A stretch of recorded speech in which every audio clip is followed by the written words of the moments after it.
చదువులు చెప్పిన గురువులదే. నేను ఎందుకు ఈ అంశాన్ని గుర్తు చేస్తున్నా అంటే మా ప్రభుత్వం బాధ్యత తీసుకున్న వెంబడే బుర్రా వెంకటేశం గారిని ఎడ్యుకేషన్ సెక్రటరీగా నియమించి చాలా సంవత్సరాల నుంచి ప్రభుత్వ పాఠశాలలు నిర్వీర్యమైపోయినాయి. వీటి పట్ల శ్రద్ధ తగ్గింది. టీచర్లు లేరని విద్యార్థులు రావడం లేదు, విద్యార్థులు లేరని పాఠశాలలు మూసేస్తుంది ప్రభుత్వం. ఇది కోడి ముందా గుడ్డి ముందా అని అంటే ఏది చెప్పలేదు. ప్రభుత్వం టీచర్లను పెట్టకపోతే విద్యార్థులు ఎట్లాగూ రారు. విద్యార్థులు రావడం లేదనే నెపంతో సింగిల్ టీచర్ పాఠశాలలు అన్నిటిని కూడా మూసేసే పరిస్థితి వచ్చింది. ఇదే కాకుండా కొన్ని స్కూళ్ళల్లో 8-9 మంది విద్యార్థులు ఉంటే 10-12 మంది టీచర్లు ఉంటున్నారు. అంటే వివిధ సబ్జెక్ట్స్ చెప్పడానికి ఆ టీచర్లు అవసరం, వివిధ తరగతుల కోసం ఇది ఒక సమస్యగా మారింది. వీటన్నిటిని దృష్టిలో పెట్టుకొని తక్షణమే మెగా డిఎస్సి నోటిఫికేషన్ ఇవ్వాలి. సింగిల్ టీచర్ స్కూళ్ళను కూడా ముయ్యడానికి వీల్లేదు.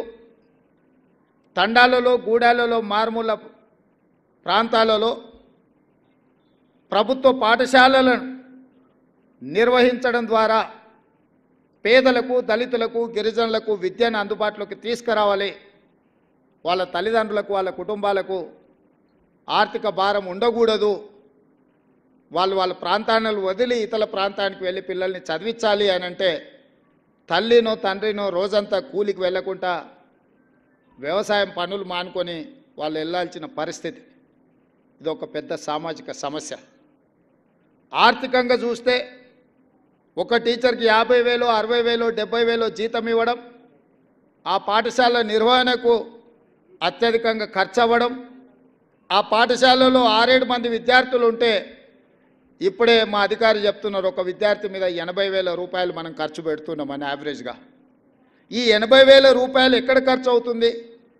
నాకు తెలిసినంతవరకు నేను పూర్తిగా సమీక్షించలేదు, కానీ మ్యాక్సిమం ఈ ఇన్వెస్ట్మెంట్ అంతా శాలరీస్ మీదనే పోతుంది. ఇన్ఫ్రాస్ట్రక్చర్ మీదనో మౌలిక వసతులను ఏర్పాటు చేసే దాని మీద ప్రభుత్వం దృష్టి తక్కువ పెట్టడం వల్ల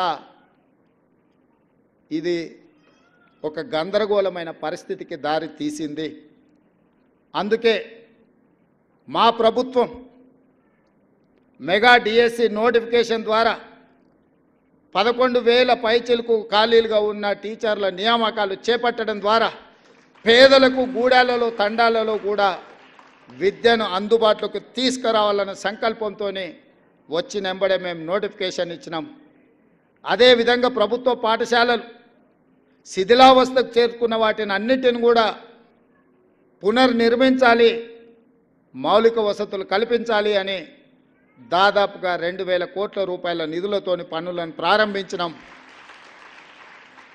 ఇదే కాకుండా ప్రభుత్వ పాఠశాలను తీర్చిదిద్దాలన్న ఆలోచనతోటి ప్రొఫెసర్ జయశంకర్ గారి పేరు మీద బడిబాట కార్యక్రమాన్ని ఈ నెల 9 తారీఖు నుంచి 20 తారీఖు వరకు ఈ కార్యక్రమాన్ని తీసుకోవాలి.